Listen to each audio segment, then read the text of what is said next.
основното нещо, което трябва да научим, е да проверяваме дали работи третия принцип.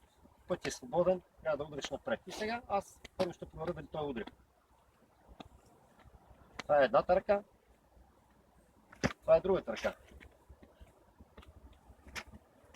След което мога да проверя дали се защитаваш.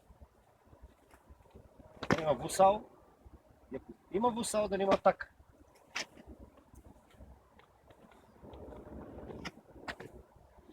След което мога да проверим дали има чамсал и дали има атака. Чамсал, вусал, пак атака. Ето това са проверките.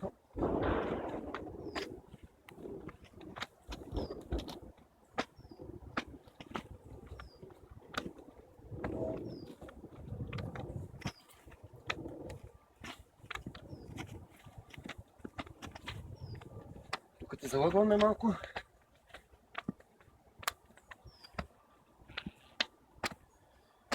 Чамсал, така.